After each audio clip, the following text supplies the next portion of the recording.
He was there again tonight, watching me through my window as I pretended to sleep. He has been coming to my window every night since I came to this place. He thinks I don't know he's there. He thinks he's clever, but I see him. I feel him. When he watches me, I'm stiff as stone. My heartbeat races, I start to sweat, and my blood runs cold. But I never move a muscle. Sometimes he puts his hands on my window, his breath fogging the glass. Sometimes I can hear him crying. His intentions are sinister, I know it. He has started to come in my room now.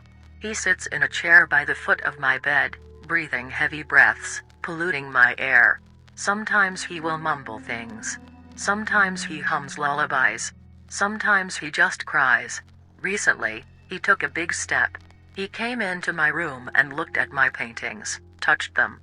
Then, he pulled up a chair and sat at the foot of my bed, just watching me. I never look at him directly. I know if he sees me open my eyes, he will get me. I've started to hear his whispers. They're too faint for me to understand, but I know they're there. I feel the pure evil in his voice. It scares me, and I hate being afraid. Something must be done. I started to leave him messages. I would place them at the foot of my bed for him to find. Leave. No more. Stay away. But when I wake up, my messages are gone, and replaced by his own sick, demented words. I'm here for you. I won't go. I need you. This man is twisted. This man is vile. This man wants my blood. He wants me dead. I know it. I won't allow that to happen. I cannot. So, I leave more messages. Never return. Stop coming here. I hate you. Again, I wake to his disgusting responses. Why? I love you. I'll never leave. It burns my stomach that this man will not understand. It gnaws at my bones that he still chooses to come to my room every night. He thinks he can just get away with it. But I grow tired of this little game we play.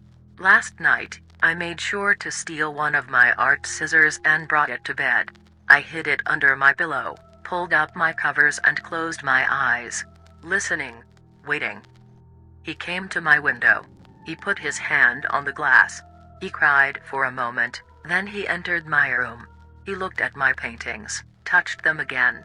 He pulled up his chair. He sat and watched me. I waited. He started humming lullabies again. He stood and paced around the room, sobbing. He walked to the side of my bed, leaned down. And I drove my scissors deep into his throat. I didn't look at him. I knew he could still get me.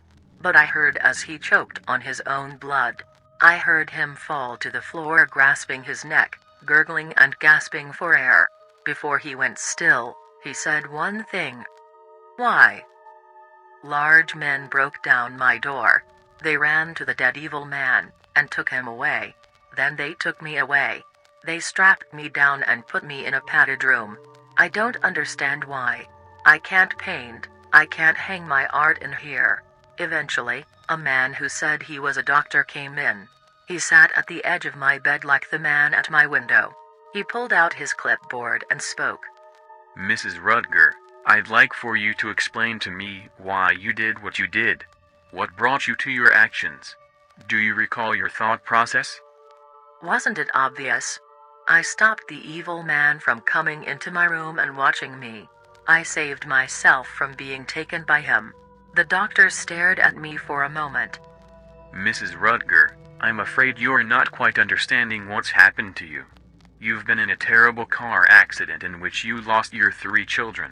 Because of this, you had an extreme mental breakdown, and were admitted to Shining Pines Mental Health Facility. You've been here for quite some time. In fact, your husband has been the only one in your family to come see you since you arrived.